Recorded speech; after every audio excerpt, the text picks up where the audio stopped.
Well, yeah. Who's doesn't see now? Some messing, I think. Don't ask. Right, guys, we're back again after another boring international break. The last one for a long time, thankfully. And tonight, I'm joined by Sam. How you doing, Sam? All right. How's everybody keeping? Yeah, keeping well. You? Just wish I was better. Hope you knock it on the head before Sunday, mate. And I'm also joined by Mike. How you doing, Mike? Yeah, good, man. Magic Mike. Yo, well done. I wish. And lastly, James is here as well. So, how you doing, James? I'm very well. How's everybody keeping? At least we got Magic Mike here. So if you need entertainment, man, I can pull out some good a few moves in it. Oh dear. Lewis will be joining us. He's just running a bit late. I've sent him the link, so he'll be on soon. Let's just get into it, basically. What are your thoughts after the international break and everything?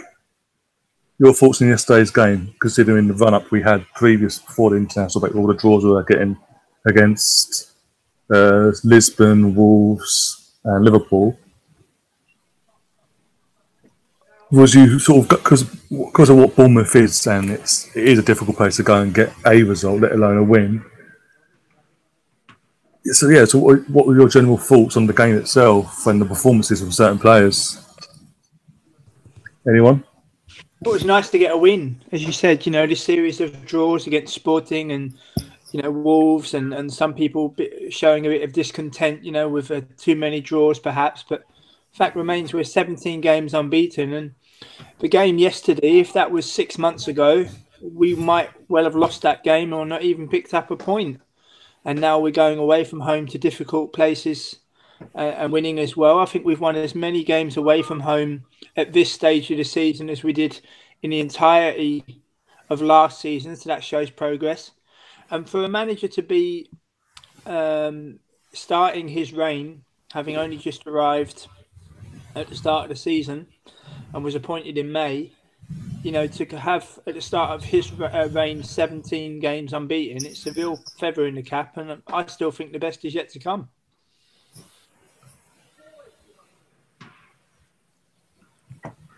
Mike, what about yourself? Yeah, well, for me, a couple of things. Bournemouth are a far better version of the team that we played and struggled against. I think we lost to, right?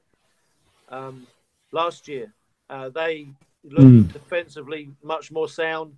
And offensively, I thought that they were a real threat. In the first half, that could have quite easily have been any which way, really. But so I think that's more to Arsenal's credit and to Emery's credit that we played a team that's significantly better, in form, unafraid of bigger teams, it seems, and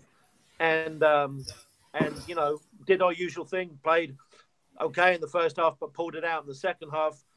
And for me, the big improvement was calming the storm. The first half for me was just nerve-wracking, end to end. It was like 90s football, wasn't it? Back and forth. And I think in the second half we gained control. We've been struggling for control, so that was a big improvement for me from the first half, and certainly from last season, playing these tough away games and feeling in control. Having said that last 30 seconds, that was nerve-wracking. But generally speaking, this, like James said, this is a big improvement from 6 months ago.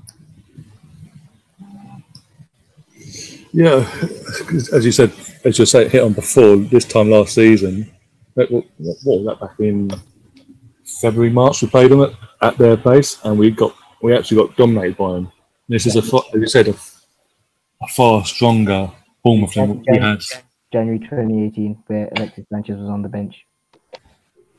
Oh, okay.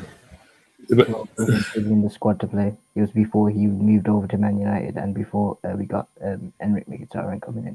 It was 1-0 ahead, and then we ended up losing the game 2-1 because of a lot of mistakes. Oh yeah, I remember now. Yeah. But yeah, Sam, what about your thoughts on the game and the Wow. performance in general? Well, a win's a win. 3 points is 3 points, isn't it? So, what the 3 points does puts us closer to where we want to be. I mean, obviously we got Vorskla away Thursday. It depends what team we put out there. Hopefully, you know, now that we qualify for the round of 32, we don't need to put out a strong team there. And it all relies on Sunday. And like I've said before, I've tweeted this before, but Sunday's a benchmark for the season. It's a benchmark in Emery's books as well. It's to see how well we've been doing, how well his training's been working, how well everything's been working. Should we lose that game against Tottenham on Sunday, should forbid it from happening. I don't want this to happen, but should it happen, and the players don't perform Sunday, I think the players who don't perform need to be shipped out in the summer, because this is a big day for our fans. Big day for our fans, big day for the club. You know, for the past two seasons, Tottenham have finished above us in the Prem, and this is the season where they're at an advantage and we're more at an advantage, and we can't mess it up now. We need everyone to be on their best performance, from Özil down to whoever he starts. Even if he starts Xhaka's got to play well. Torreira needs to play well. You know, it's a big game Sunday, because, like I said, if we do beat Spurs Sunday, we'll go into the top four, and if we head into the Christmas we're somewhere in the top four, whether it's third or fourth. If we can stay there by Christmas, then for me, in my opinion, we'll get the top four at the end of the season, and that's what I want to see. We're at home as well on Sunday, so we've got to take the initiative. And it would be nice to get a decent win, you know, and to play well and a good team performance.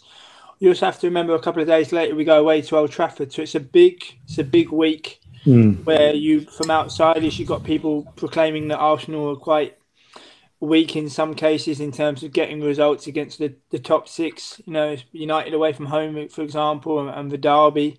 So I think it's one of the biggest weeks in Emery's tenure. But I'm quietly confident on Sunday. I myself, I'm going to the match as well, looking forward to it. And I think with home advantage, and the crowd is going to play a big part, like it did against Liverpool. You know, the crowd has got to be up. It's got to be up, you know, in terms of creating an atmosphere and in terms of everybody pulling together in the right direction. And I think Aubameyang with goal yesterday, which proved decisive. I think Aubameyang's going to be a key player on Sunday. Do you reckon Lacazette's been rested for Sunday in particular? And considering this month is going to be a busy month for us, not just us, but because we are Arsenal fans, we are concentrating on Arsenal. It's a hectic month. We've got like 8 league games, 2 Europa Leagues, and a League Cup quarter-final, all in the space of a month.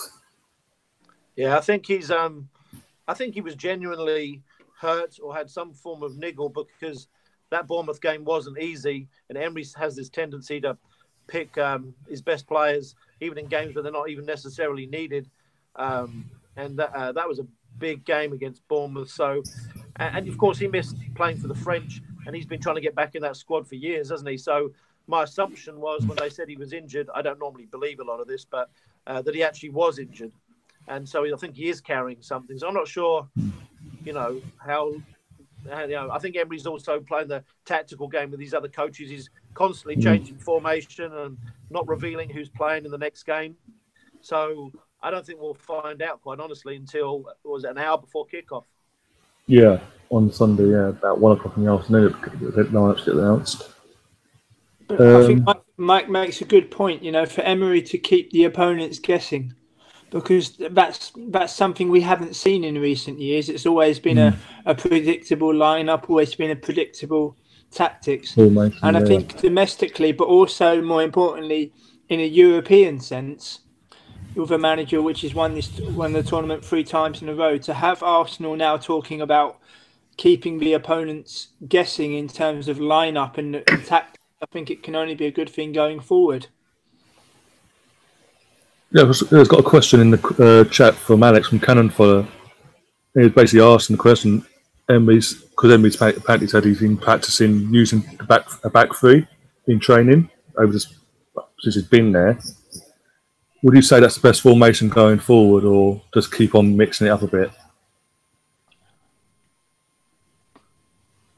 I think it depends there, Ryan. I think formation based on the game and the opponent, which is something, again, as Arsenal fans, we're adjusting to, because that's new for us, isn't it? I also think I'm trying to get into his tactical head. I think that he's playing different formations, and I think he's done 3 or 4 this season, because I think he's trying to make it a coach's game.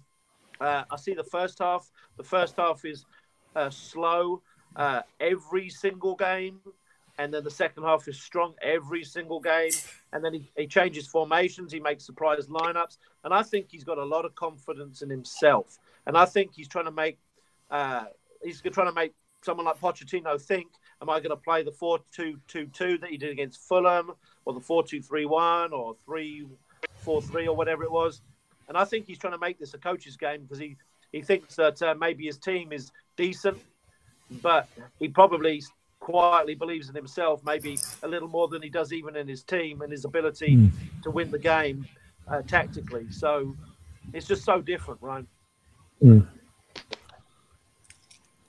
about you, Sam?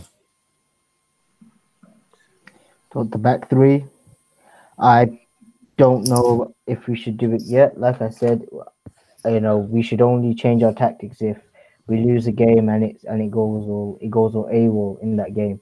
So, for me, it depends on what type of run we go on. So if we do lose a game, are we gonna keep the same formation? Should we change it? But defensively, depends who's good enough to start in that back three, because you just can't say, I want to do a back three and just randomly stick anyone there. Just remember. Well, sorry, this is what Alex is saying in his question. Apparently, Emery's come out himself and said in training, I've been trying different formations with 3 at the back. So he has been. He's not like he just clicked his fingers and on the day itself and gone, we're going for this formation today. He is training the players because he wants them not just adapting his philosophy, but to be set up for every single game tactically different for the opponent. Which is something, like James has said before, we haven't had for so long. But it depends. It depends who we play and when we play. It depends who we play and who they're starting and how we should start. Sorry, James.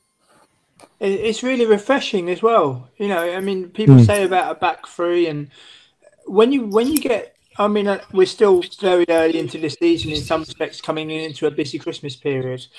But when you get to the business end, and when it comes to reaching the latter stages of cup competitions, for example, and having the ability to adapt and having the ability to be flexible could be the difference between getting through to the next round, getting through to that final, and not getting through to that final. So it's good that he's being aware already and letting his players train to different formations and be aware of it. Because obviously some players under Wenger might not have had this kind of training, might not have even been presented with such a scenario. So they're also being asked to think on their feet, and they're also being asked to be flexible. And I think it's really refreshing. I think you make a really good point there, James. I think when he came in the summer, he was probably surprised at how there were so many aspects of the game that his players didn't know, that these players weren't up to speed on. And this, I think, has been one of them. They talk about some of the videos about the communication. I remember Rob Holding was talking over the weekend about how they never used to communicate under Wenger, which was an astonishing admission, but everybody saw it. And so I think it's part of the development of the team that unfortunately should have happened a long time ago. The other thing I think is the back three you're specifically talking about. I think that suited 3 players in particular. One was Kolasinac. Yeah, I'm about to say that, yeah. Because he's a far better attacker than he is a left back. And if we'd have played with he was our only option short of Maitland-Niles, but for some reason he doesn't want to play Maitland-Niles. And so the back three suited Kolasinac and also Iwobi and Mkhitaryan. Iwobi and Mkhitaryan, neither of them are really out-and-out wide players, are they? They tuck into that half space. And so it was probably a 3-4-2-1. I think it suited Iwobi and Mkhitaryan to not be quite so so wide, much like at Fulham. That worked very well playing that 2-2. So I think that's why he did what he did. Yeah, exactly. As you were saying about Kolasinac, because I've been watching other channels having their opinions on the Kolasinac over the international break on their channels, and we brought him as a left wing back at a time when we were playing the wing back roles, and he was in the Bundesliga team for that reason. It just seems he's better suited playing the wing back than he is actually playing a full-on defensive role in left back. So this suited him perfectly. It suited, as you said, with Kacharian and Whitey perfect because they could tuck in into the middle, and Ramsey as well when he came on near the end, and they could play their game. And even Bellerin to the extent, because it allowed him to get forward like we all know he likes to do, get forward and attack. Just a shame that there's one moment where he didn't check back quick enough that cost us a goal, along with other players ball watching as well. But which is something that Unai Emery and I still can't remember his name. His assistant coach have got to get on the training field and drill it out of them. I don't care how they do it. Even Steve Bowles still there. He's part of what arguably best Premier League back 4/5 the league's ever seen. This guy knows how to defend. He was taught by George Graham how to defend, to be the ultimate defender. So surely he should be allowed now to pass that on to this. He's got that freedom. He should have that freedom now to pass it on. I don't know how much freedom he's actually got. I think Emery has asked him to remain deliberately to help guide with advice in terms of backroom staff and getting to know all the ins and outs. His assistant was with him at Paris Saint-Germain as well, and I believe they were also together at Sevilla too. And I think he relies heavily on his assistant, but I think he's deliberately kept Steve Bold because he wants to ease himself in a backroom setting and to have a familiar face to be the link between the backroom staff and the players, perhaps. But I wonder how much say Bold actually has in terms of the defensive coaching in that respect. You sort of you'd like to think because he had to have some sort of say just because of what had been thrown at him under the last few years under Wenger. Because we all look back when he first came in to replace Pat Rice. Our defence for the first few weeks of his reign as assistant did seem a bit better, but as soon as the media are hyping it up, and the rumour has it Wenger wasn't happy about Steve Bold getting all the credit, and basically told him no more extra training sessions. This is what we're going to do, like it or lump it. Sort of attitude, and so you'd like to think you'd give some sort of say, not a lot, but a little bit of impetus into that defensive work and help out a bit. Otherwise, apart from what you said, why else would he want to stick around? Because Len's aim was he was there for one season in the coaching setup, and he got the option to stay and he left. So yeah. I've got another question from Alex saying, is there an argument for not playing Ozil in some more Premier League games this season, especially going into this month ahead? Because as you said, we've got Tottenham. After this, from now on, we've got an away game against Vorska. We've got Sunday against Spurs. We've got Tuesday or Wednesday against United, and we've got another Saturday game on. There we go. And we've got Wednesday. We've got Huddersfield, another Europa League, and then the League Cup quarter-final, Burnley, Southampton, Liverpool, and then Fulham on New Year's Day. Southampton away, then Burnley, and then Liverpool. And then I think Brighton after that as well. Away. We had Brighton on Boxing Day, and then we got Fulham on New Year's Day. You see, there's a lot of games, and I think Lee Gunner was saying on one of the podcasts he was on last night, saying. There's a different Ozil when it comes to away games and home. You get a different sort of Ozil away from home to what you get at home. Yeah, you get better performance. For some reason, we get better performances from Ozil at home than we do away for some reason. And even now, we're having that situation now under Emery. But Emery isn't afraid to either hook him off or drop him completely. I'm glad he didn't start Aaron Ramsey yesterday. That was really interesting, Ryan. I tell you, to me, the fact that he didn't start wasn't as interesting as the fact that he didn't come on, because Ramsey, as we all know, is leaving the club. And Mesut Ozil, I mean, there was Guendouzi who came on first, and then was it Ramsey came on? And to bring on Ramsey before Ozil, I think I'm not thinking Mesut Ozil was going to be at Arsenal. I'll be surprised if he's Arsenal beyond the summer, quite honestly, because I don't think he's going to stand for this. His ego's not going to stand for being on the bench. But the fact he didn't play at all in that game, and that game was still on the line, wasn't it, all the way to the end, I thought that spoke more than the fact that he dropped him, because he's dropped big players before, but normally they'll see some playing time. I'm even wondering, this is going to sound crazy, if he'll play him against Vorskla. And I know that sounds crazy, but he's played experienced players in every single Europa League game, and he may throw a surprise and throw someone like Ozil and probably upset him in doing so, but play Ozil and somebody else that you're not expecting against Vorskla. But, I mean, I think we're going to see all these guys because of the amount of games, but I think I love his balls, to be quite honest with you. Did he also not play him in Azerbaijan away to Karabakh, Mike? Oh, I believe he did. Yeah, I think he did. Yeah, but in the end, that went for long. The fact remains is that Emery is the manager. We have a player on an awful lot of money. I think he's on £300,000 a week at Arsenal. 250,000. I don't know how many competitors would be willing to pay that wage. Yeah. And yes, he is very gifted, and yes, he can decide games with very good passes. But in the past, we haven't seen as much of him in decisive games when it's really mattered. Than we'd have actually liked. I mean, I would have dearly loved for him to be decisive at home to Atletico back in April, or to be decisive in the away leg when we needed it in Madrid, most, for example. And these are the types of situations where, going into the business end of the season, where we're going to need to see more of him.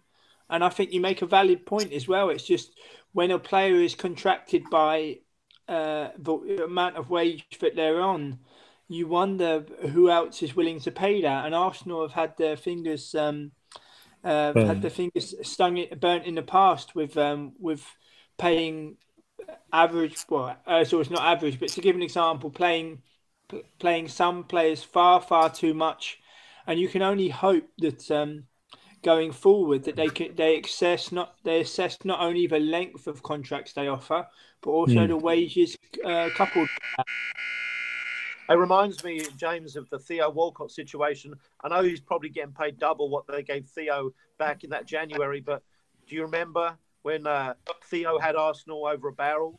And the timing for him was perfect, and he got that big contract. And Theo's the same as Ozil. He shows up once every 3 or 4 games, reminds us how great he could be, how he is. And so we romanticize, I think, as fans, and we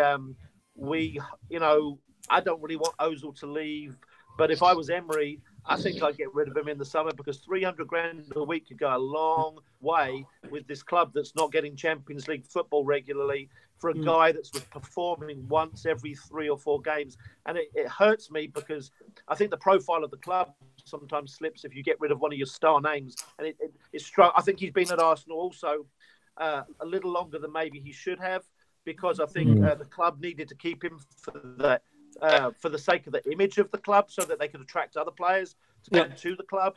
But I'm not so sure Unai Emery and his group, Senyehi and Mislintat, I'm not sure they care about that anymore.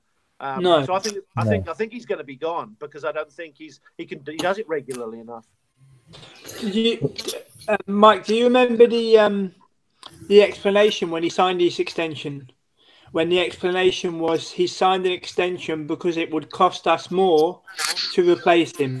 Yeah. Now, I found that a little bit strange, to be honest. If you are creative enough and you go looking at scouting system to go and identify players that can do a very good job. You know, for that wage, you can attract maybe 2 very, very good players on a decent wage that could bring something different.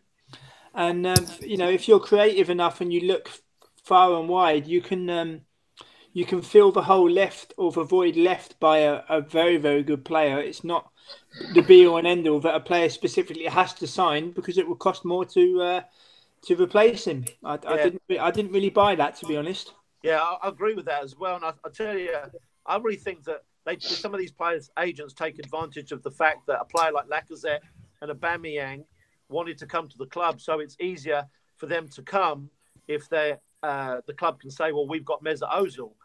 Now I don't think that he's become as important anymore. He might think he is, but I think you could now get rid of an Ozil and attract still a top name to the club and say, we've got Aubameyang and Lacazette, and quite honestly, we've got Torreira.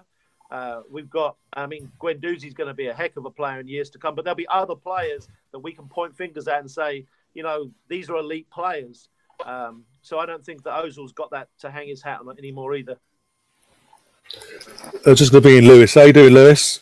Yeah, not too bad, man. I had to run in after work and all that to be in the podcast, man. But yeah, I'm good. How is everyone? Yeah, keeping well, thanks. Yeah, all good.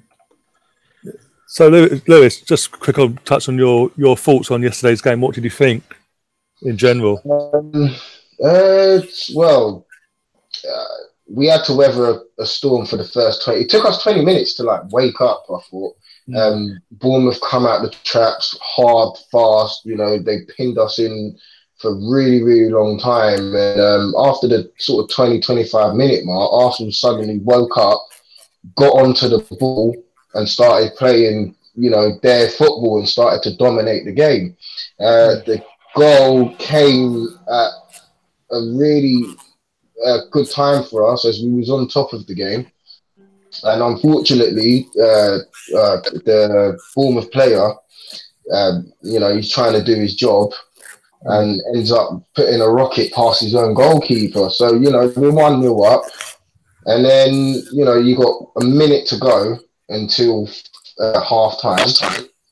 And then, you know, these guys decided they wanted to go for another goal rather than just holding the ball for an extra minute and go into half time 1-0 up rather than 1-1. And that changes the team talk for Emery. After that, we came out, dominated again. Bournemouth come back into it. And then, you know, a really good bit of quick thinking from the lads on the free kick and ended up winning us the game from Aubameyang. So, yeah, it was hard-fought win. We had to dig in deep, showed that we could battle. We had that fighting spirit and, you know, it sets us up for next week against Spurs. What are you looking forward to Spurs now? So much is now going to be emphasised on that because if we win, we go above them on goal difference. If they win, they go 6 points further ahead, and then you have all the media sort of going in at us, basically saying, "Oh, look, for the second big game since I played Chelsea and Man City, and they've bottled it at home as well. That nothing's changed. They ain't getting top 4, blah blah blah." Are you confident going into next week, basically, or sort of on the fence? I am. I'm confident. I'm confident we'll win because we're at home and we've got to take the initiative. And should the media decide to write what they want to write afterwards if Arsenal don't win, the fact remains there's still 24 games of the season left. And the last time I checked, you don't win anything in December. Exactly. And the crowd is going to play a massive part on Sunday. You know, everyone's got to get behind the team. It's going to be we might well have a first half again where we're not where we don't come out of the traps really quickly, but we've got to stick with them for 90 minutes plus injury time, and you never know. It could be a to-in and fro-in of a game, but because we're at home, I think the crowd will play a big part, and I think we'll win. I think it will be 2-0. Guys, one sec. I'll be right back. I'll be back in a second, guys. No worries. Mike, what about yourself? Yeah, well, I feel confident too because of the Liverpool game, because that game was I think the only game in this season where we started fast and continued that pace off, on. yeah. And so that gives me hope. I would be worried. Everyone was worried before the Liverpool game because of that factor that we start slow, but for whatever reason, they didn't. It worked, and we deserved more than a point. But my only concern about the Spurs game is I think Spurs are getting a lot of success out of playing very aggressively against the bigger teams. They keep doing it to Chelsea this year. Last year they did it the weekend, and so my hope is that our boys can keep their heads, because I think that Spurs are intimidating teams and bullying teams, and I think they're getting in people's heads, and so I do see this derby that's going to be volatile anyway, right? I see it getting real hot if Arsenal's players can't react correctly to the tactical fouling and the late tackles that the Spurs players, I think, are using against big teams. Lewis? I'm quietly confident. Like Mike was saying about the Liverpool game, that to me is the blueprint of how we need to approach the game. We need to be positive from the first minute. We need to be first to every ball, first to every header. Like literally, it's going to be a war on Sunday afternoon. And when you've got players like Lucas Torreira and Granit Xhaka, who, in the Liverpool game stepped up to the mark, and they actually led Arsenal through that little through the first half. And if we can do that, I think Tottenham are going to be very surprised in our approach to the game. We won't sit back and let them dictate. I think we'll be on the front foot. Yeah, I agree. Yeah, I'm confident as well. I think, like James, I think it'll be a hard fought 2-0 win. Just because it'll be so intense. I think Sunday will be the first time this season, I think, in my opinion, we'll go in at half time 1-0 up. And then obviously they'll come out chasing the game and we'll nick it at the end. But going back to what Mike said about being Liverpool, being that for whatever reason it was, from the first second to the end, our players fought tooth and nail, fought just for nothing for the point, trying to get the win.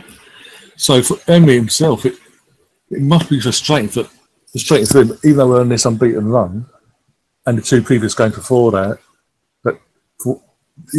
like that game itself, they just started to pick it up, and it's like the lesser games in this run, they took so long to get into the game. And even after Liverpool, you think, okay, after that performance, we'll kick off. And it's all we reverse back into ourselves again. We'll take half hour, 35 minutes to get into the game, and then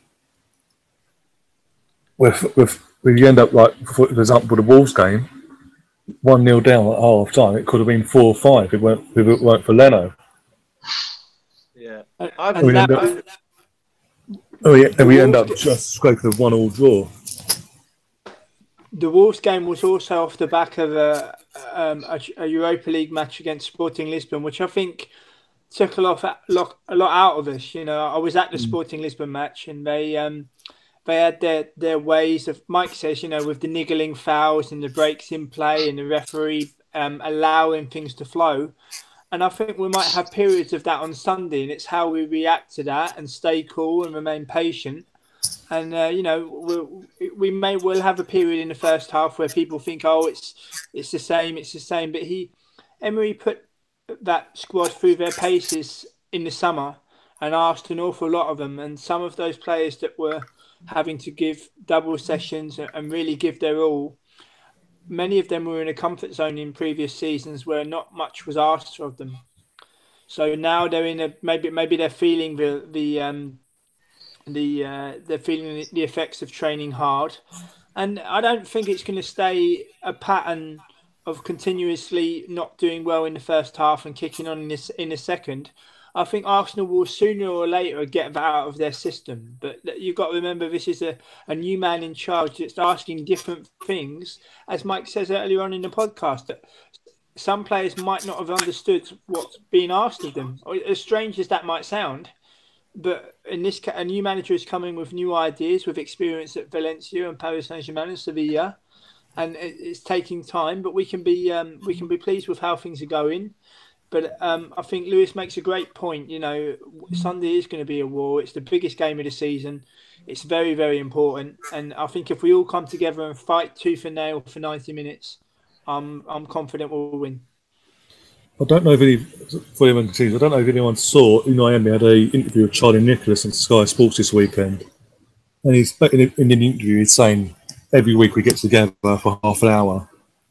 The players, coaches, the lot, we all come together and we talk about what our weaknesses are, where we can improve, what we can do to do that.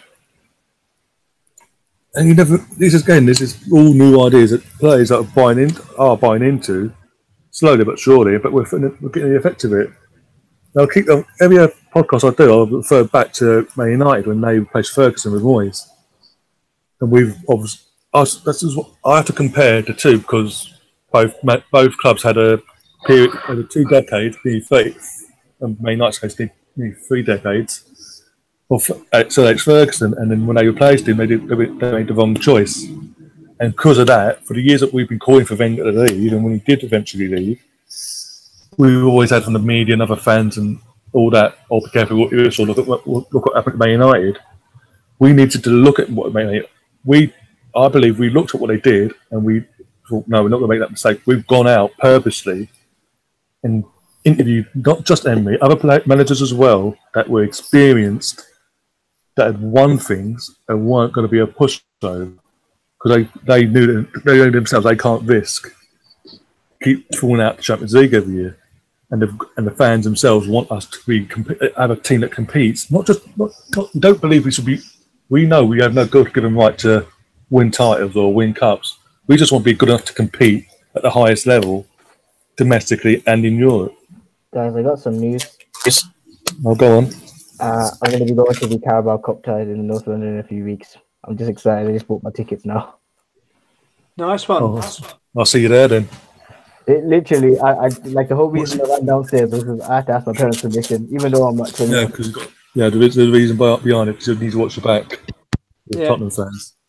I'm just that as well. It's because it's kind of like, you know, it's because of evening match as well, and you don't know what's going to happen. You know, with the Tottenham fans, if we do lose, they'll be really angry and they'll try and, you know, attack someone. So yeah, there's that and stuff like that. So yeah, gotta be wary, gotta be careful, because like, you know, I don't know if I should say this, but you know, when I went to Port Lisbon away a few weeks ago, as we won the game, right? I was waiting for my Uber. You know, waiting for an Uber. The Uber driver doesn't know what the hell he's doing. And you didn't take the metro. Pardon? You didn't take the metro. Nah, because like my hotel from where I was, like it was like a 4-minute drive or something. Oh, I was going to say, because the metro, you fall out of the stadium into the metro station. Yeah, I know, but like I didn't have to get to where I wanted to get to. And like, as I say, just like, you know, this angry sporting Lisbon fan, you know, had beer in his hand, and he was asking me, what are you doing here? And I was like, I'm waiting for my Uber. But as he was trying to throw it on me, I had to throw the beer on me. I ran the other side fast as I possibly could. And yeah, so just, you know, let you guys know, you know, when you do go to football matches, be very, very careful with that. Even if we win, no matter where we go, always stay safe as possible. That North London derby is going to be a lot bigger as well. So should we Tottenham, you know, if you're Tottenham fan, don't try and jump into the face thing. Just warning you guys. So after the sporting thing, I'm scarred.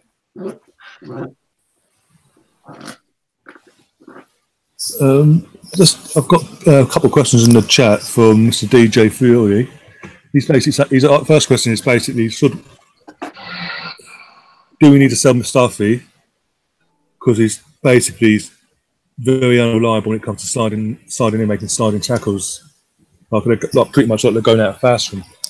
When he doesn't need to, like yesterday, for what it worth, it sort of went in our favour in one sense, but it could have gone as we've seen against Palace a couple of weeks ago, he went sodding in for no reason, took the player out, and gave away a penalty. He could have done that again on yesterday, but by pure luck he didn't.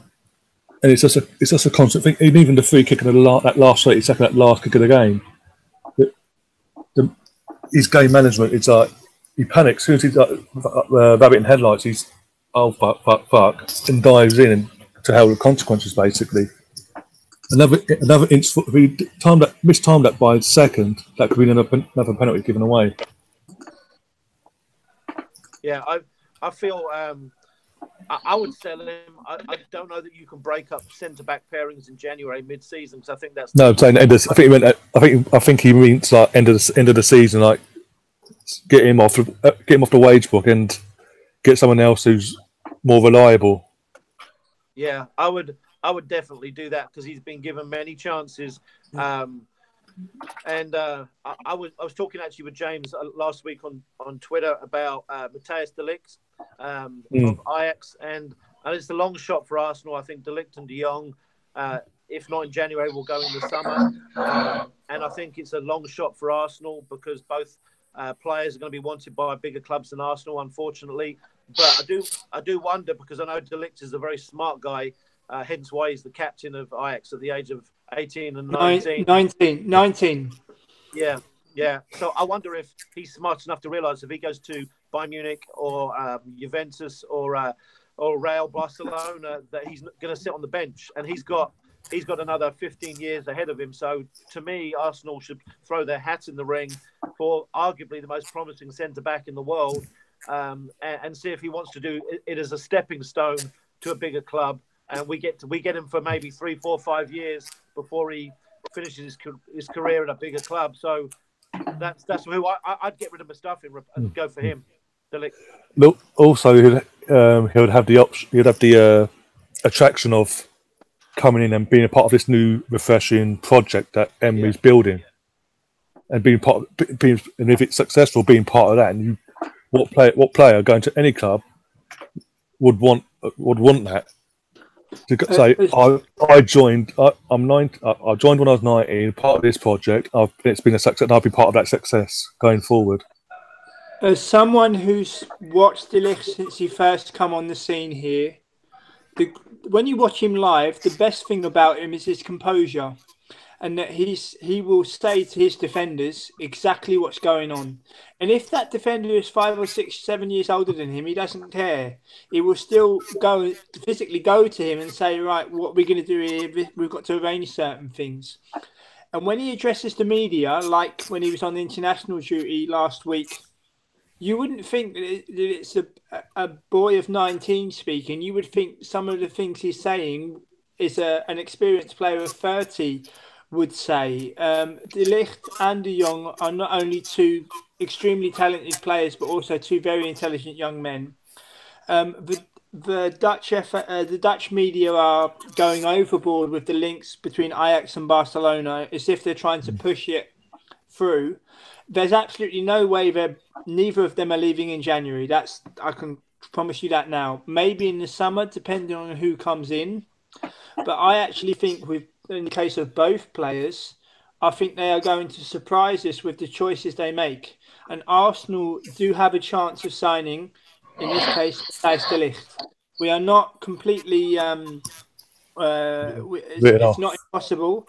If Arsenal was to approach Ajax with a good structure of a transfer, because that type of thing also interests Ajax. It's not simply a case of we want our money. Ajax spend an awful lot of money investing in the youth from a very, very young age, and they're not trying to recoup that money to kind of make a statement as to look how good we are, but they want to keep the ball rolling, and they want to make sure their own house is in order. So I think timing is going to play a massive part. I think Arsenal would do well to inquire to see what is de Ligt's availability. As I say, Barcelona are heavily linked with both. If you asked me where I think de Ligt might go, I think Bayern Munich stand a tremendous chance, because I think Bayern Munich would look after him. I'm not sure if he'd play regularly for Barcelona, considering they've just paid 30 million euros for Lenglet, who also has experience with Sevilla. So I think timing is going to play a massive part. But I think Arsenal, if they time it well and structure a deal well, there's definitely an opportunity. Lewis, what about yourself? For me, it's definitely Mustafi definitely needs to go. You know, we can't keep affording these like late lunges, penalties. You know, after doing such good work to get back into games and take the lead, you know, it's quite demoralising. And I think Emery will have a plan in place. I think it all depends on where we finish in the league and whether he gets the backing from the club, because obviously, as you saw in the summer, there wasn't much money available, so he couldn't really address the defence in the way that he wants to, and the vision that he's trying to give us as fans, you know. So for me, it's all about trying to finish as high up in the table as we can, finishing that Champions League spot, and with that, it gives Arsenal an extra incentive. A bit more of an attraction, for going into negotiations with players. So a lot is riding on what Emery does this season, and whether we're going to be in the Europa League next season or the Champions League. And Sam, what about yourself and Mustafi? Yeah, I agree. You know, we should get rid of him because personally, like, you know, he's meant to be a 35 million pound defender. He doesn't act like one. He's a World Cup winning defender, doesn't play like one. And I'll go back to the Gary Neville thing a million different times. Gary Neville, what do you say? I think like He doesn't understand why we paid 35 million. Not even worth 10 mil. He's not even worth 10 million pounds. And sometimes I see why he said that, because the way that he plays, it absolutely frustrates me. Absolutely frustrates me. I'm saying to myself, do we seriously have to have this guy at our club? Seriously, sometimes he's making too many errors that, you know, that we shouldn't even make.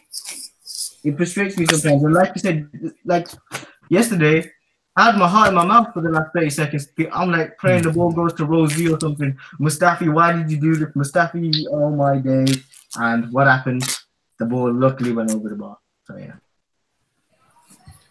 Be interesting to see as well who Emery identifies as potential candidates for a centre half. I mean, there are some very good centre halves out there. You've just got to look. I mean, there are rumours that Arsenal are exploring the South American market, which is long overdue, in my opinion. But there are gems to be found there too. Physically imposing defenders that actually defend first and foremost. They're not bothered about playing on the edge of the halfway line. They're bothered about defending on the edge of their penalty box, for example. So I'm really intrigued as regards to that. Guys, I'm an hour ahead here in Amsterdam, as you all know. So I'm going to sign off now. It's been an absolute pleasure. Lewis and Mike, it's been great to speak to you for the first times. And enjoy the game on Sunday and up the Arsenal. Yeah, cheers, James. Cheers. Take care. Right. Right. Got another comment in the comment box, basically saying from the same person, DJ Fury, saying basically what Jamie Redknapp said, that we're not a soft touch no more compared to, say, last season, in years gone by. It seems to be sort of a toughness behind us now, where there hasn't been for so long, and Torreira's is the main part of that. What do you guys think to that? That some pundits are actually acknowledging a positive in us. It's taken them It's taken them a while to actually notice this. I mean, as soon as Torreira came on as a sub in his first game, he absolutely changed the way Arsenal played, like single-handedly. He's a little bull terrier that takes nothing from nobody. He loves a tackle. He's very tenacious. You know, there was one tackle he made on Sunday where he was on the front foot. The Bournemouth player hasn't even seen him. He's got him, nicked the ball in front and had a shot. You know, he's a very, very forward-thinking player as well. As soon as he gets it, his first thought is, how can I play a ball in that's going to cause the opposition trouble? And we haven't had that for a while. We're very, last seasons past, our build-up's been really slow. And he's come in and he's really like sped up the tempo. And now the likes of Aubameyang, Lacazette, Iwobi, Ozil, they're all feeding off of him. So he's been a brilliant breath of fresh air to come in, a player that we've missed for such a long time. I absolutely love the guy. He's the sort of player we've been wanting since basically Vieira walked out into Juventus back in 2005. We've been asking for a replacement. This is 15 odd years later. We've got a replacement. He's literally like the Uruguayan Kante. This is again going back to our previous manager. He chose to buy Xhaka over Kante for some mad reason. We're all that basically, and now. Our previous manager's gone. New guys come in 5 minutes and brought in Torreira, who is that bite in the midfield that we needed. Literally, you watch him either on the TV or you're at the stadium, and he's running around back, side to side, back to front, chasing every ball. If he makes a mistake, he ain't like heads down. Oh well, he's literally up again, bang, chasing them down like a fucking dog on heat, so to speak. Well, Mike, what about yourself? Yeah, I mean, I partly feel embarrassed for the previous regime, quite honestly, because this is just one part of so many things that have changed that, quite honestly, are not really that revolutionary. I mean, to not be called a soft touch. Well, I mean, if you play in the Premier League, you should be a soft touch, and that's the end of the story. But Arsenal were. I think that there's a lot of things that Wenger didn't do. You guys, Lewis was talking about the Torreira. I think that he didn't buy a proper DM, because people were telling him to. And he was a very smart man and didn't like to be told what to do. And so, whether it's the aggression, Ryan, whether it's our players were never accountable, the Ozil situation this weekend, that never happened, whether it's tactics, as simple as our players are learning tactics, different formations. I mean, we only saw about 3 in 22 years under Wenger. Whether it's substitutions at the appropriate time rather than the 67th minute, whether it's, there's a whole long list of things that I think, quite honestly, Emery is just bringing us up to speed. And maybe we haven't even seen what Emery's really fully got yet, because there were so many holes in things that a Premier League team should have that he's just getting us up to speed, and then maybe we'll see later on that what it is. I mean, winning games from the sideline. Wenger never really won a game from the sideline with coaching. So these are things that Arsenal have needed for so long, and I think the fact that we're starting slowly and things are not maybe the performances don't quite match the results is because the players have been given so many changes and so much information because there were so many holes, Ryan. Sam, before I move on quickly. Sam? Yeah, what are the questions? I do have a bit of a bad connection to you. No, basically, what was it? Jamie Redknapp saying basically we're no longer a soft touch compared to years gone by. We actually got a bit of bite about us, a bit of the dark side of the football, so we say, with lots of Torreira coming in. Yeah, like what Jamie Redknapp was saying yesterday was spot on. If you saw Matt on Match Day 2 as well, they're spot on what they were saying. They were like, defensively, Arsenal are a lot better. They're a team that has fight. They're not soft anymore. They're not predictable anymore. They're not now they play really well. They're doing what what the fans want. They're doing what we want. I mean, 17 games unbeaten since August. 17 games unbeaten since August. No competitions. Yeah, and at the end of the day, fair enough. Yeah, City and Liverpool, have been winning their games and all this and all that. Fair enough to them. But for us, it's a new beginning. It's a new start. A new manager, new regime, new everything. So, and then at the end of the day, on that sort of comment there just there, because obviously a few weeks ago we had Paul Merson say what he said about I'm beating one going into that Liverpool game. We can only play who we're put up in front against. We don't choose the fixtures. The FA and UEFA, the Europa League and all that, they choose the fixtures. We have no say. We can only play what they put up in front of us. Yeah, exactly. Game by game, we've got to take it game by game. Exactly. And look, if come New Year's Day, when we play Fulham on New Year's Day, if after that game we are still, say, if not above one of either Chelsea or Spurs, got a point off them, and still like say single figures behind the likes of Liverpool and City, I'm happy in one sense because that's improvement compared to I can compare it to last season. This time last season, look at the points we had this time last year, and even going into the new year, and how far off we were off City compared to now. The guys have literally been in since June, and we're points-wise better off than what we were last year. Performance is not great, but we'll get, as I said earlier on in the show, we are finding ways to win. Whereas in the last couple of years, we've literally had them sort of games where we play piss poor, go behind, or play bang average, go behind, and then we lose the game. For example, every single away game in the league, we got battered in. Newcastle away, Bournemouth away, United away. I think the only team we beat away was Huddersfield and Everton in the league itself.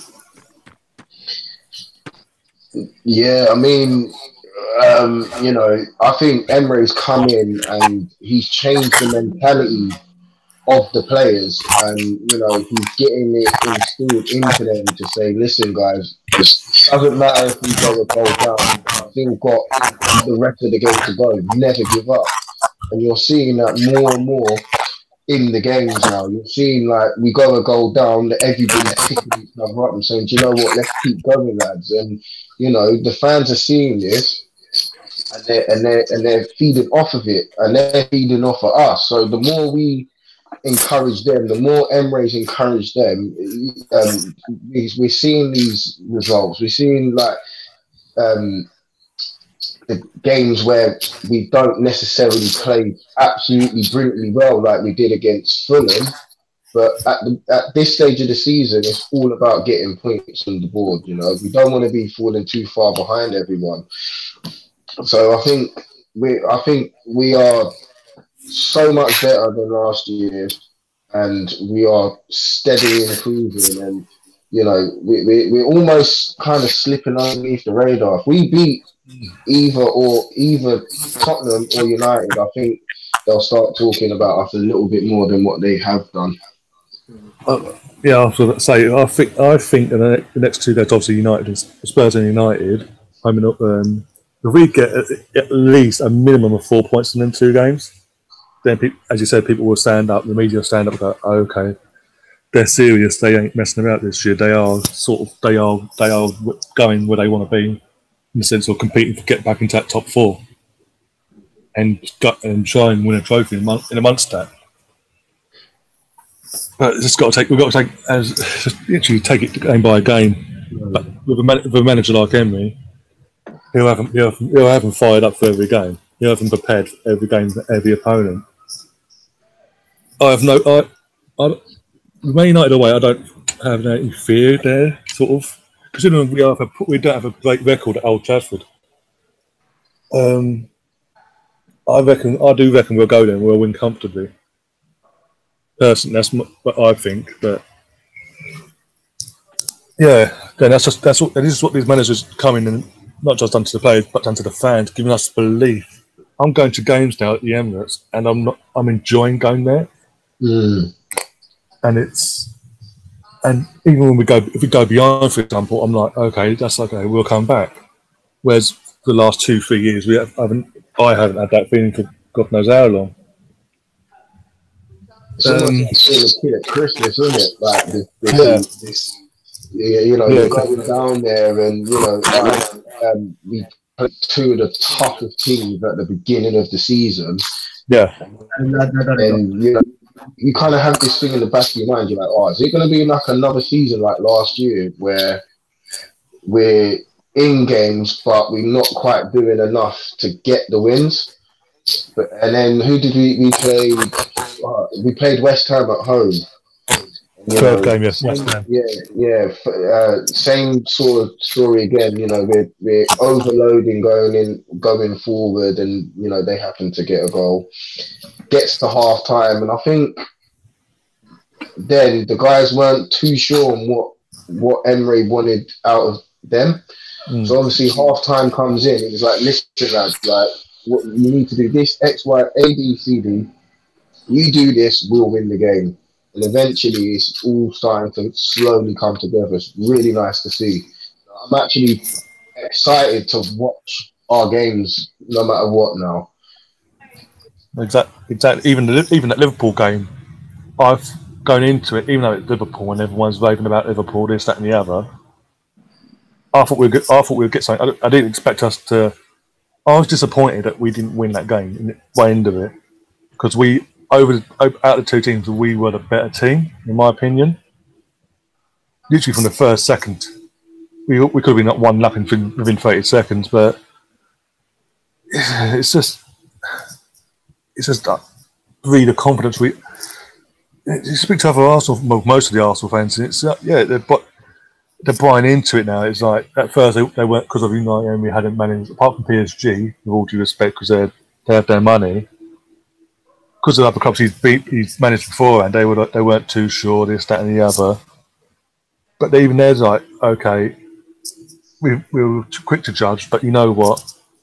This guy's doing something we wanted for so long, and what this unbeaten record's doing as well is helping Emery out massively, because it's helping him with the players, because then the players then buy into what he wants a lot quicker. Yeah, definitely. What was I going to say? I can't even remember what I was going to say now. Bloody mind's gone blank. No, I think he's got his game plan for Thursday. He's got his game plan for Sunday, and we'll be fine. And a lot of people and pundits are waiting for us to lose so they can really go down.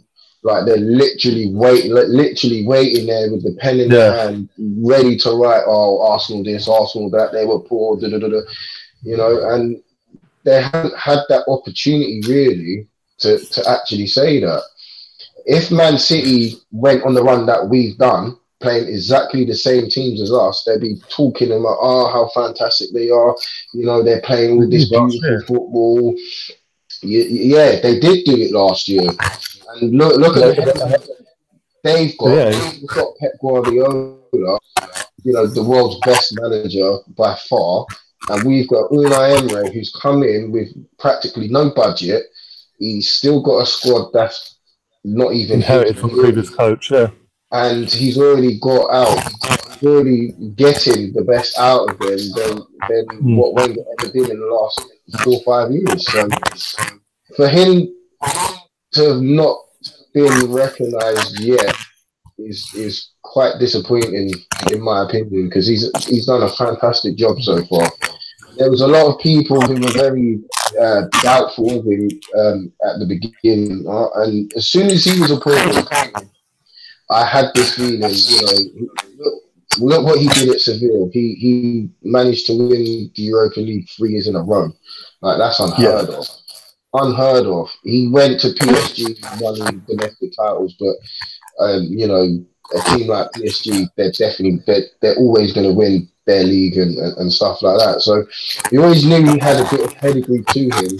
I think Arsenal's a very good suit for him as a manager.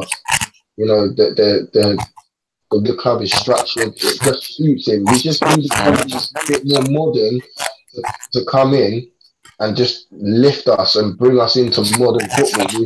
We've been so far behind for too long. It's only now that we're catching up and seeing.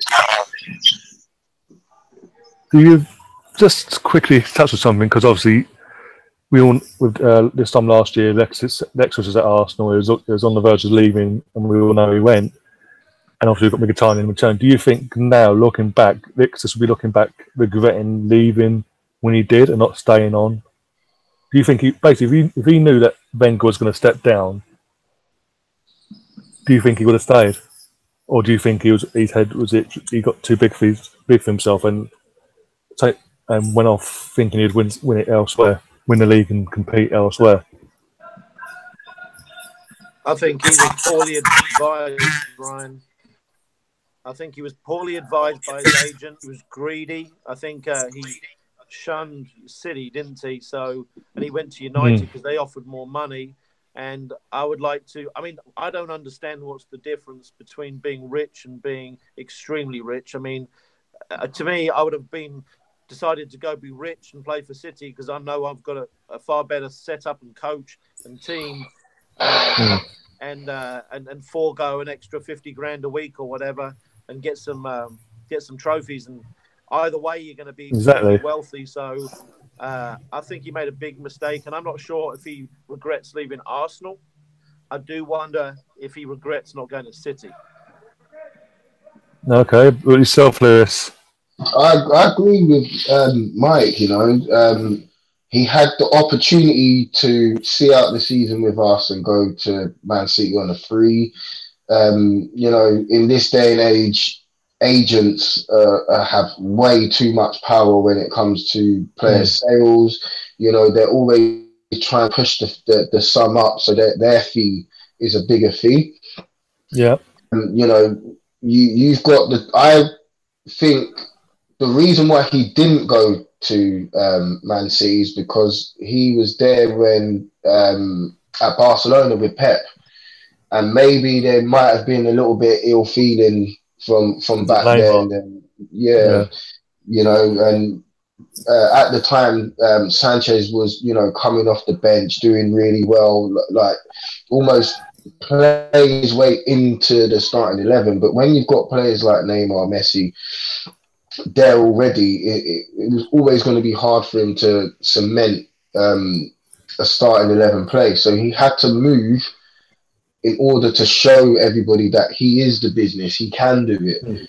He's a fantastic player. I just think Man United and Jose Mourinho is not the right club for him in terms of, Mourinho doesn't like anything to do with flair. He's very boring, very rigid in his management style.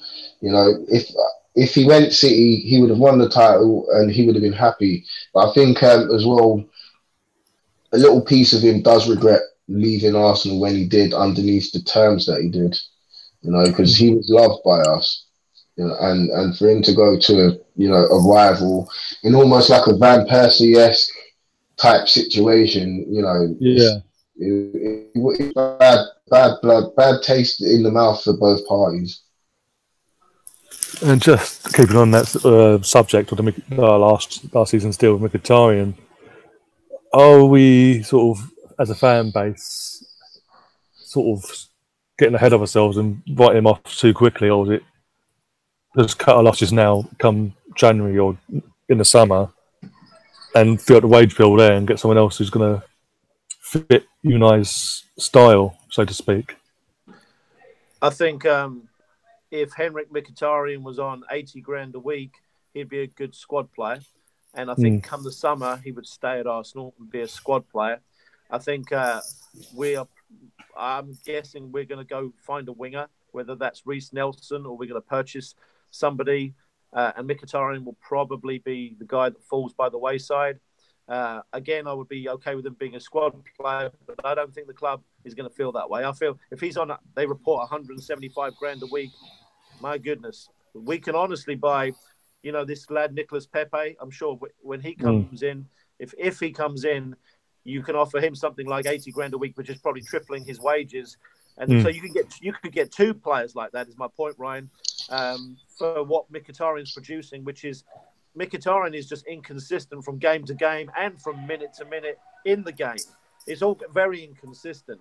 So, again, I think just like Ozil, I think they look at their wages and they're gonna replace them based on their wages. Is my thought. Lewis. I think he's suffering from a bit of a confidence. It's a bit of a confidence issue with him because you see him do some brilliant things, and then it's like he does something wrong, and it plays on his mind for a long time. And you thought with him coming, with Aubameyang coming in, and Mkhitaryan coming in at practically the same time, you thinking, right, they're going to link up, Arsenal going to almost be what Dortmund were like when they were both together. And it hasn't really transpired, hasn't really flourished. And I don't know whether it's because Mkhitaryan doesn't like playing out wide or whether he wants to play as the number 10. I think it's more of a player issue than it is anything else. If he was to go, I'm not gonna lose any sleep over it. I think we could find a player much better than him for less wages, and and like Mike says, get 2 players in. And if he doesn't want to go, then keep him as a squad player and play him in the cup games. Make him earn his place in the team because no one's safe. And I was really surprised on Sunday that he'd stayed on the pitch for the whole game. Yeah. I thought he was one of our poorest players on Sunday. He had the opportunity to score, didn't take it. It's really, he's an enigma. And you're always trying to work out why he's not found any form. It's just, as you said, it's because I speak to other fans as well. It's like as soon as he gets in front of goal, it's like his confidence, confidence completely goes, and he just like a rabbit in headlights, and he panics, and before you know it, it's just a ball. So it is frustrating because I was hoping that he'd sort of want to prove Mourinho wrong, and the Man United fans, because obviously when the swap deal, they're all laughing at us. They'll turn up for one game and then you won't see him again for the next X amount of games. But I hope he turns it round.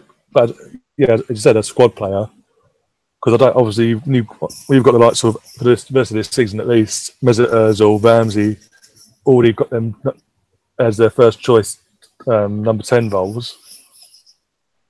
And if he wants to play that number 10 role, he's going to be, as it stands, like third choice. Yeah, it's he's just got a, because I was at the Blackpool game in the cup, and I would have thought that would be the sort of game because of the opposition. He would sort of go out there and cement his spot for the next game, and he weren't. It was like got literally to the edge of the box or inside the box, and he was panicking, and he'd give the ball away, and it's just frustrating. But I hope he turns it around. If he doesn't, as you said, I won't lose no sleep over it. But it'll just be disappointing in one sense.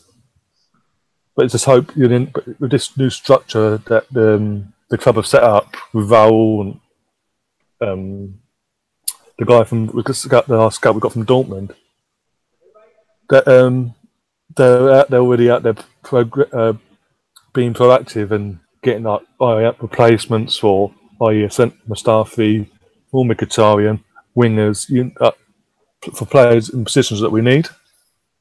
Starting to work now. Try and get one or two in January and finish the work in the summer.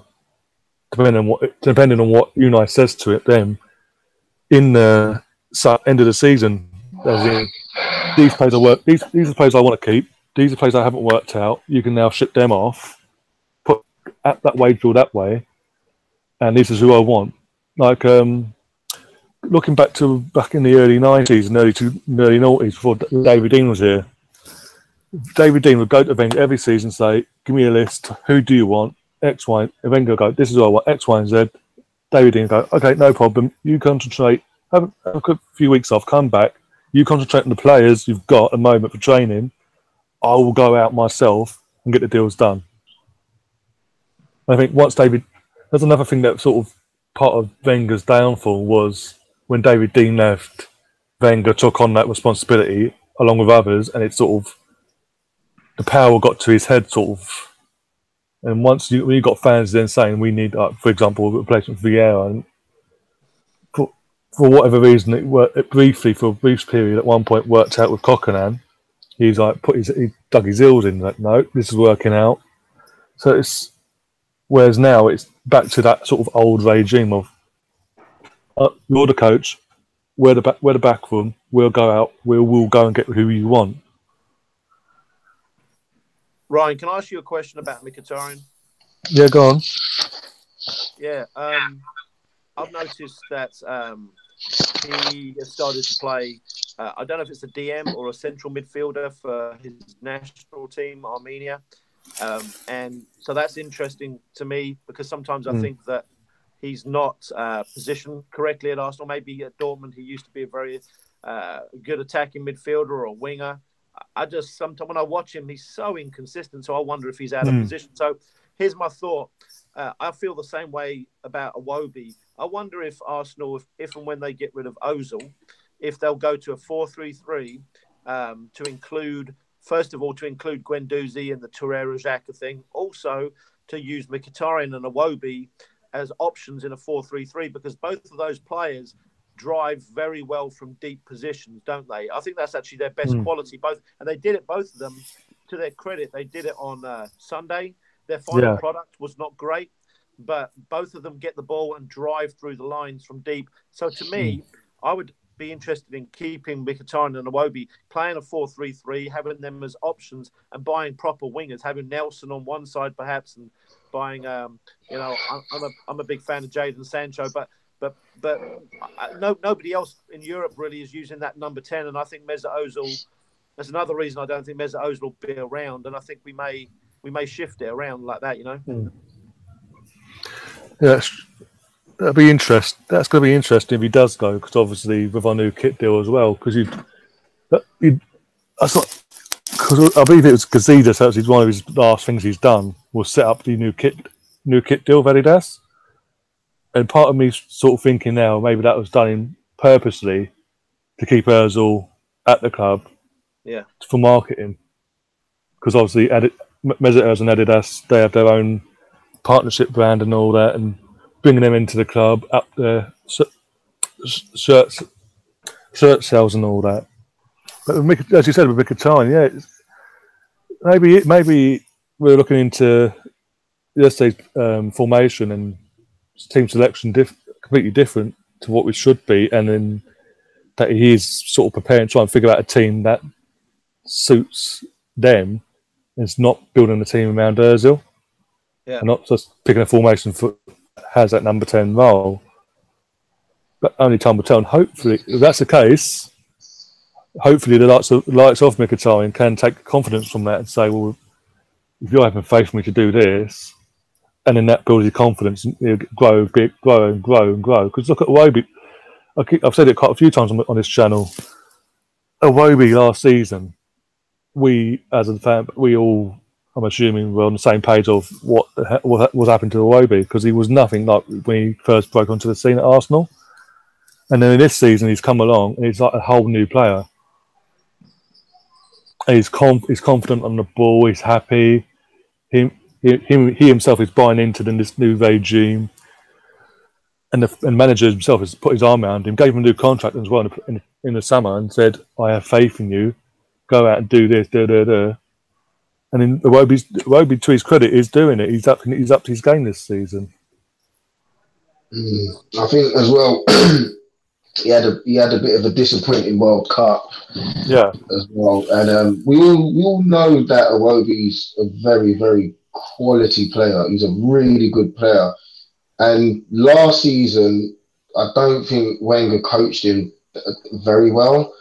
And he was in the team when he was starting games when he shouldn't be starting games in terms of his form. And it kind of gives the player a little bit of false pretense, like I must be doing something right if I'm starting week in, week out. And then all of a sudden Wenger dropped him for ages, so his confidence kind of got shot with that. So he's come in and he's probably identified Iwobi as one for the future. When Iwobi gets going and his feet are going and he puts pulling out all the tricks, all the party tricks. You're thinking to yourself, you know, wow, Iwobi, like, where was you last year? So he's probably, you know, brought into what Emre has been doing and the coaching, and you know, he feels like he's a lot more expressive when he's playing now, which is really good. And he's, you know, he was at fault for the goal on Sunday, but he is doing his bit going back. I think he just needs to be told, you know, we need to be doing tricks here and there, you know, because if we lose the ball, you're out of position. So he still needs a little bit more developing, but you can see it's all about game management as well. So yes, definitely. And but what also helped, I think, go back to his confidence, because as you said last season, with the man management of Wenger and with Iwobi, it must have been a very nervy time for Iwobi when Unai's come in, not knowing if he'd be part of his plans or not, and being very low in confidence, having a poor World Cup. You must be thinking the worst. And when you'll then get offered a new contract by this new coach and the new SAP, new regime, that must help that self-belief. And then obviously he's Unai Emery's put his arm around him, said, I've got faith in you. You do this to me. If you put 100% in, you do what I ask, you will be in the team. But warned him, but he's in a sense of using Ozil as the example.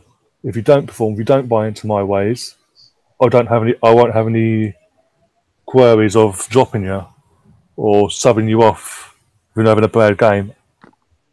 But I will always have faith in you. I'll always help you develop and get better to get the best out of you. And I think that's what Iwobi's thriving on. That he's got someone that put his arm around and saying, I will help you no matter what. But what do you think, Mike? Yeah, I think Iwobi's clear improvement this year, or a guy that's clearly improved, should I say.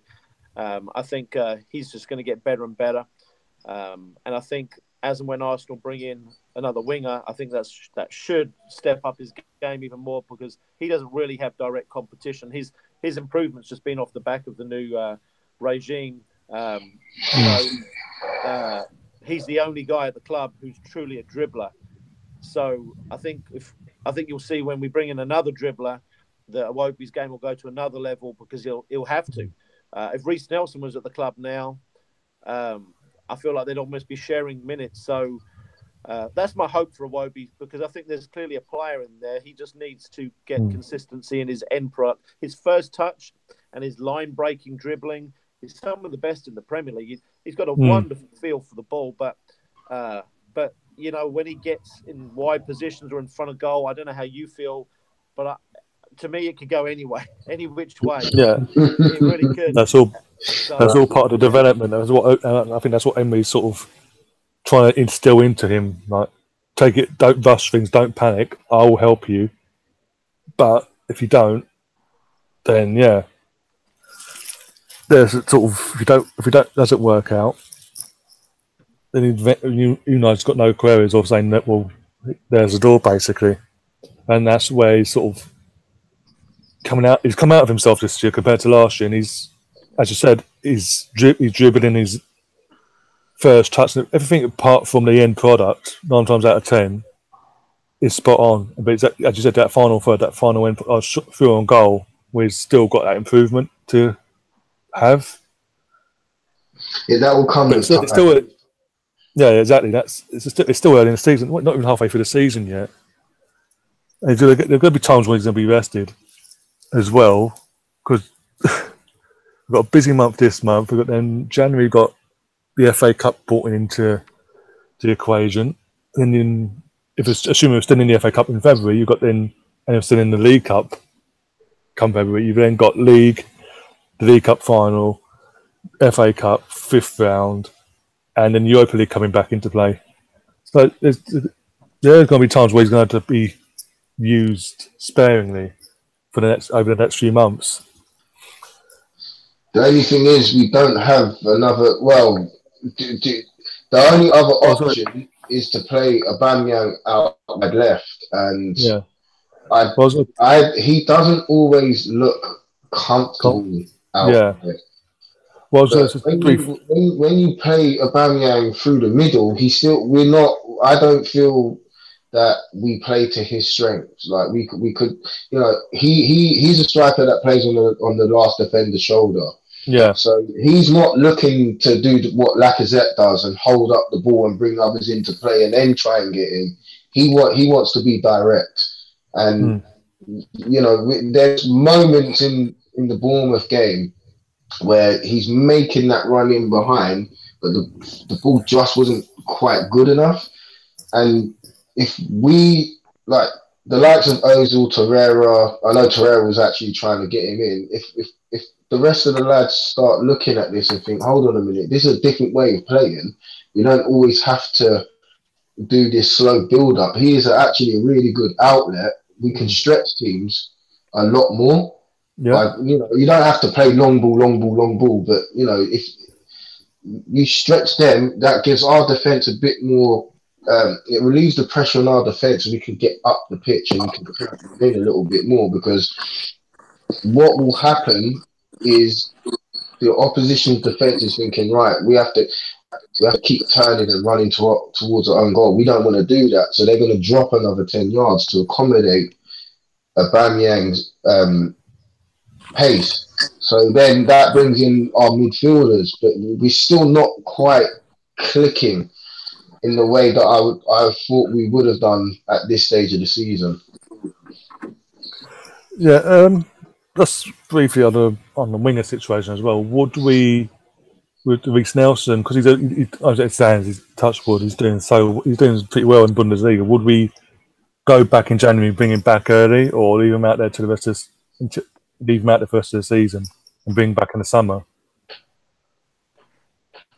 I think let him stay out there. I've had this discussion many times in the last sort of month or so, and the general consensus is, you know, let him stay out there. He's getting Champions League football week in, every other week. He's now starting for Hoffenheim. He's scoring. He's enjoying his football.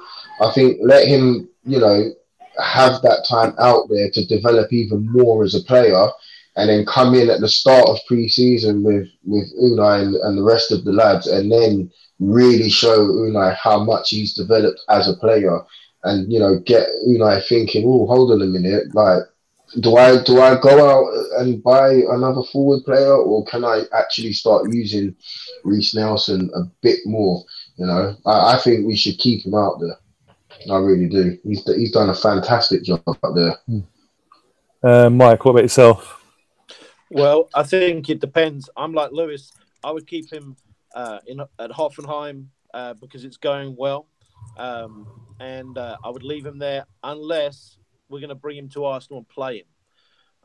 If we're going to bring him and play him, and he can replicate what he's doing at Hoffenheim, and quite honestly, that might be the number one player that we need at the club, is another option, a dribbler, somebody with individual brilliance.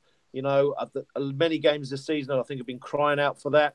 So, totally depends for me. If it was me and I was the coach, I would bring him back because there's no fee involved, and I would have him as the option, and I would play him. But like Lewis said, if he's just going to be a bit part player and just play, you know, every once in a while and just play Europa League games, leave him where he's at, you know. Okay, just before I wrap up, going forward now for the game on Thursday. What are people's thoughts going into Thursday and then Sunday, obviously? What do you think Ozil is going to play on Thursday, for example? Or do you think he'll be, again, dropped completely from the squad? And what do you see him playing on Sunday? I wouldn't say he's been dropped. I think he's just having extra time to rest for Sunday. You know, as it showed, we won without him on Sunday. So, you know, Unai's, showing what he's doing tactically is correct. I think we shouldn't be taking any players, any first team regulars out there. You know, we only need a point to secure top spot. We're already through to the next round. It's a good chance for the fringe players to, you know, try and get back into Unai's plans for the rest of the season. It's a good game for the management to see who they want to keep on and who not to keep, who's developing well, who's not developing so well. You know, we're in a better position in the Europa League than what Tottenham are in Champions League. You know, they have to win their next 2 games in the Champions League to have any chance of going through. So the team that started on Saturday is more likely to be the team that starts. Is it tomorrow or Wednesday they play? So you know, it's not going to be easy for them. I think it's tomorrow. So I looking at it, we're in a slightly better position when it comes to giving key players extra days off to rest for Sunday. And lastly, you, Mike? Yeah, much like Lewis, I would. Arsenal have another game, don't they, at home against Qarabag? So I know Emery has brought a brand new seriousness, if that's the right word, to the Europa League. He keeps playing first-team players, but I know we have qualified, but I think it's important to finish first. If you don't finish first, I think there's a chance that you play some of the Champions League dropouts, right? Yeah. So I think that a lot of fans are just talking about the fact we've qualified. I don't think that's the way that the club feels. I think the club feels we've got to finish first. However, to finish first, you could lose on Thursday, and I think as long as you pick up a point or 3, which you should do against Qarabag anyway, and you can bring the first team players or some of them back for that, you're fine. I think it's far too risky because I believe there's a 3-hour coach ride on top of a 5-hour flight. So This is insanity. If you're going to take these guys out now, if he takes Ozil or Mustafi or Mkhitaryan or Kolasinac or whatever, then maybe they don't play Sunday. That's fine. I think it's too big a risk. And also Thursday, as it stands, it's going ahead. It's but between now and then, it could be called off because of the political things going off over in Ukraine between them and Russia.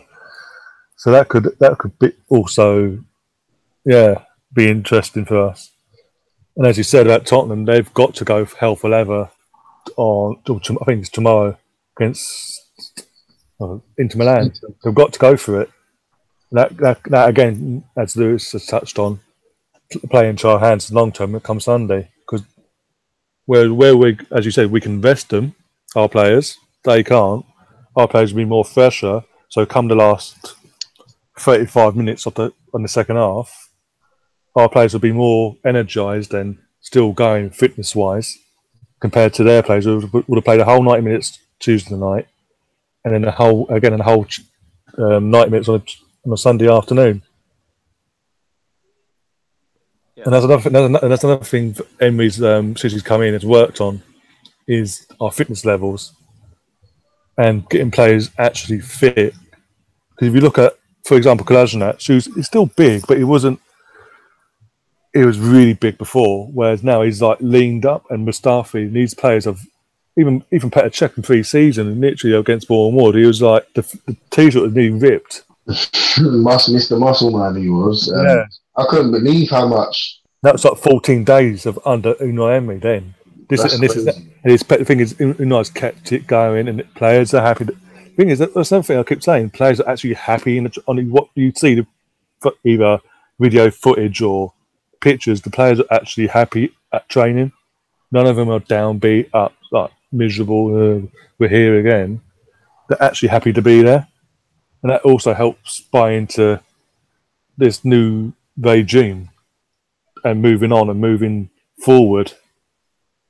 Going to under Unai Emery. Whereas under Wenger, would we be in this position if Wenger stayed on for this last season of his contract? Would players be getting the results they're getting? I don't think they would. You know, old habits die hard, don't they? And we just got to look at. You just got to look at Man United again. I keep referring back to it, but when Man United replaced Ferguson with Moyes, he inherited the best team in the country in terms of being the league champions, and because it was David Moyes, it wasn't a respected name, and because things didn't started off so poorly for them, it made his job 10 times harder straight from the off. Whereas our players here, with finished what was it? I'm trying to think now. 6th last season, 5th the season before. We're sort of completely gone a completely different route. Our new manager's come in, and he's basically gone, okay, we're going to start afresh, and there's no pressure. There's no pressure because he's not inherited, like, for example, a Champions League winning team or Premier League winning team. There's no pressure on him in that sense from the players. He's automatic. They're all on a level playing field compared to when Moyes came in at United. Am I wrong in saying that? No, I think you're right. But what we've done a lot differently to Man United is we've changed the management structure. So before Wenger even left, we brought in Sven Mislintat, we brought in Raúl first. You know, we got that part of the club installed first. So when a new manager comes in, it almost looks like it's a seamless transition. You know, and because Emre's used to working with, you know, people like Raúl and Sven, it's like a marriage made in heaven. You know, they're very proactive. You know, they're getting deals done early doors. They pulled Ramsey's contract because he was taking way too long to sign it, and I think, you know, they're showing balls now. You know, as before, you know, players at our club would absolutely take the piss when it comes to signing contracts. I remember Theo was stalling for absolutely ages because he wanted to play up front. But Wenger told him, literally, you're not a forward. You're not a striker. You're a winger. And I think it was about a year after he signed and whatnot, he actually come out in the press to say, yeah, I prefer playing out wide. I was just like, look at this guy. Yeah. You know, I think playing power now is not going to be as strong at the club now. Yeah, and also with Walcott, touching on that, he was sort of renowned for every time his contract ended that last year to 18 months, he was renowned for dragging it out and saying that same thing over and over again. I think with this new regime being set up last season now, the way it was interplated, he sort of he knew his days were numbered because this new regime, like Raúl, we've all got to look at Raúl. He's come from Barcelona, where he brought in the likes of Neymar, Suarez, etc. Saw over most, arguably, their best period, even under Pep. So even he ain't going to mess about. And players like Walcott's obviously have seen that and thinking, "Oh, I'm out of it." Bye. Instead of just dragging, because they know now they can't sort of hold us to ransom and drag out contracts anymore. What do you guys think, though? Well, I think it's a brand new day at Arsenal. I feel like I have hope. So, and there's so many different layers to this, as you guys were saying. Whether it's Lewis was mentioning the backroom staff. I feel hope because Raúl's there and Ivan's not. I feel hope there that Sven's there and not Steve Rowley. I feel hope with our new coach. I feel hope our assistant coach is actually allowed to coach and not sit there and just be someone for Wenger to talk to, but have no input. It's just so my whole world, and my world as a fan, of course, is bless you. My whole world as a fan, and I think everybody's world is of hope. And so, when we lost to Chelsea and City, I wasn't too concerned because fans need hope, don't they, Ryan? And if you take that, they take that away like it had been taken away for quite a few years now. Then you're not left with much at all, are you? Really? So no. I'm just excited. You know? And also, just briefly, looking at the League Cup quarter final, we've obviously got North London derby there. What they've done, what they try to do, they've done it over the years, is apparently with the ticket prices, Tottenham, because they get an equal share, they were like, no, we don't. Years gone by, no, we don't want it £10, £20. We want it full price. But this year, for once, the club stood its ground and went, no, it's going to be 10 and 5, 20 and 10 upstairs. None of this messing about, and they've actually stood their ground for once. And that's so again, that little thing, that small little thing for the fans, that shows us the changes going on behind closed doors. Yeah, there isn't not just that toughness on the pitch, there's a toughness in the board. Yeah. But yeah, we've got to wrap up now because it's obviously getting on 9:45 now over in the UK.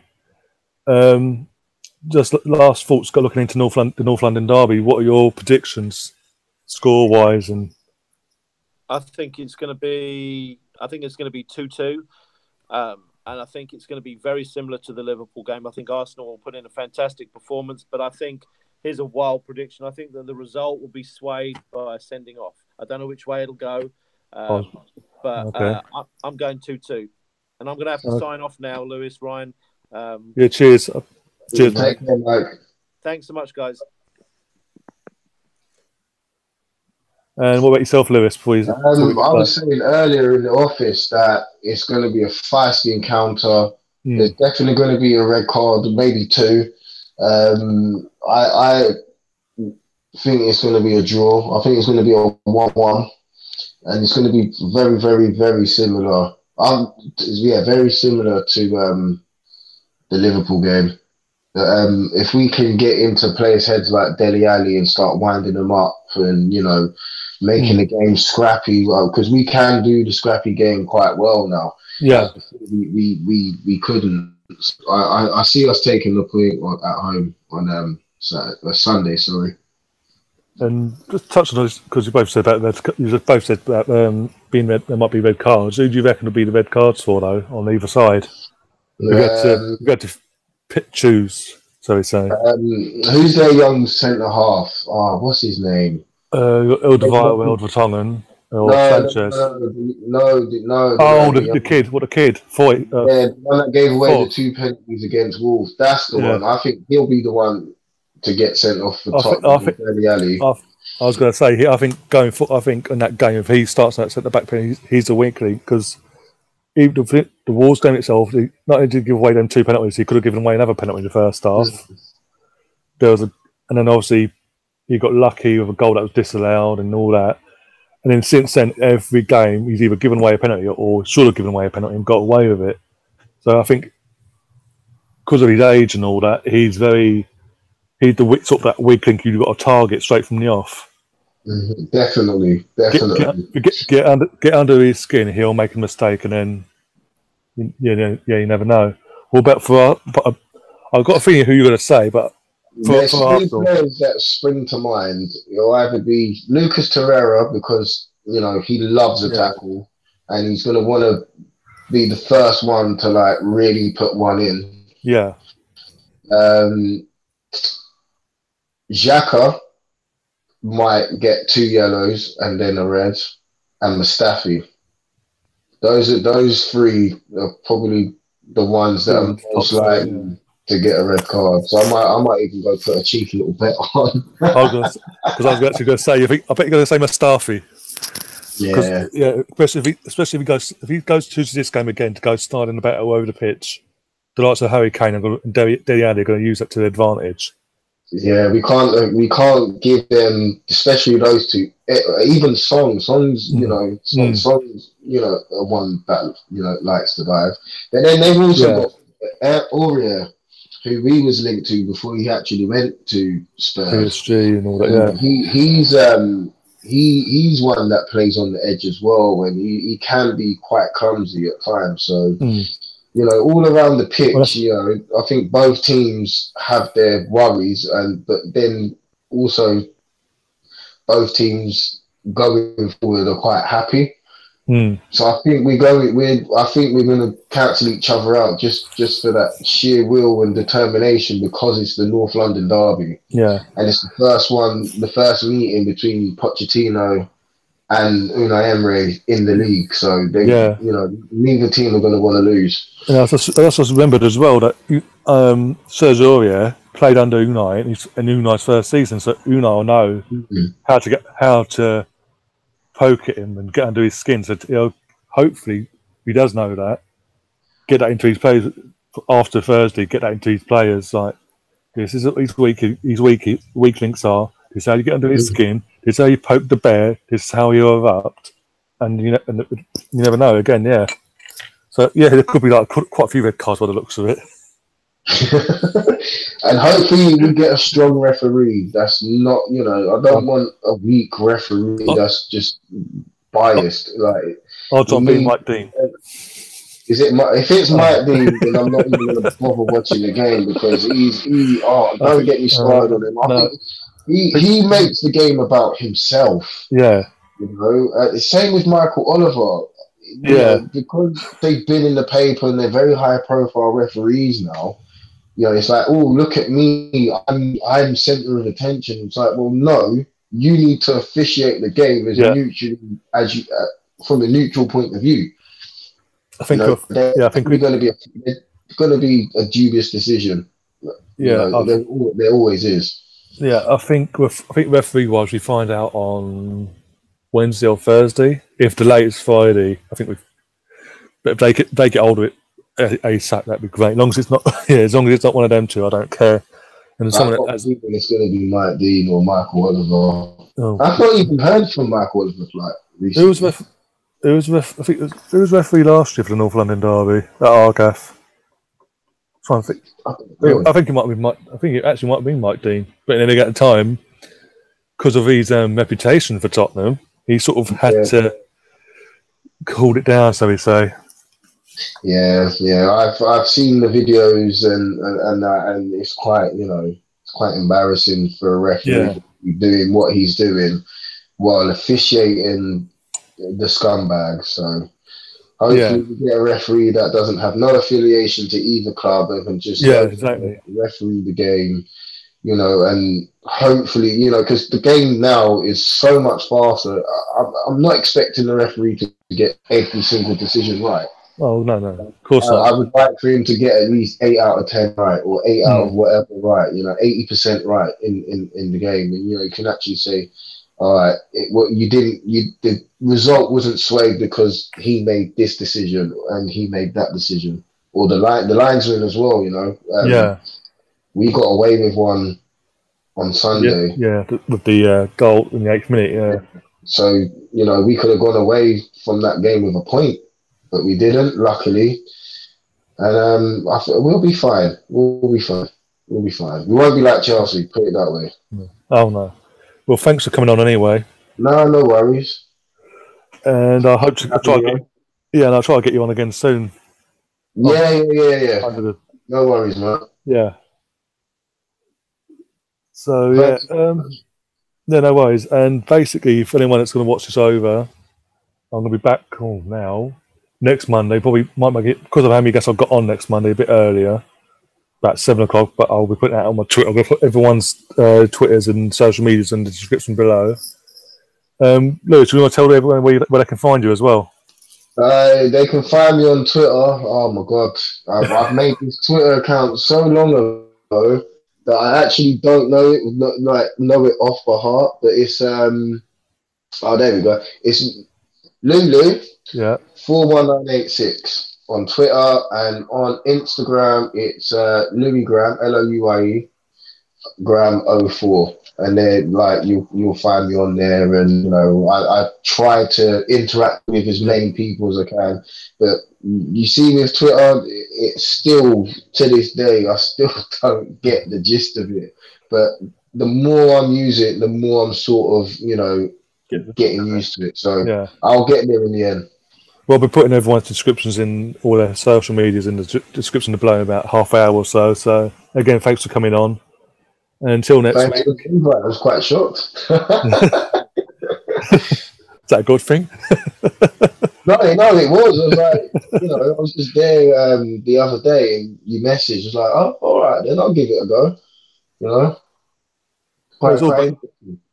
I was about to say, the whole point of me doing this is get all sorts of fans, not just like your like the Troops and Lee Gunner and all that on here, and Kenny Kent. Yeah. It's like, not just like the ones that are on Arsenal fan TV, the people that don't necessarily go there. Yeah, they want to get their voice out. So, and you want to have their own opinion. Yeah, exactly. Good, which is good. Yeah. Just let me know the next one, and I'll come on. Probably not next week because I don't finish till 7. Yeah, that's no worries. It was a bit of a rush today to get back. Yeah, no worries. We'll sort something out. I'll DM you on Twitter or Facebook or something. Yeah, definitely, mate. Yeah, but and basically, yeah. If you haven't already, subscribe, hit the notification button, hit the like button as well. Share it out. If you're Arsenal fans, obviously, share it out amongst all the other Arsenal fans. Help get me out there, promote. Because next week is going to be we've got a lot of guests coming on. Put it that way. So we best win or get a result. Until then, enjoy your week and see you next week.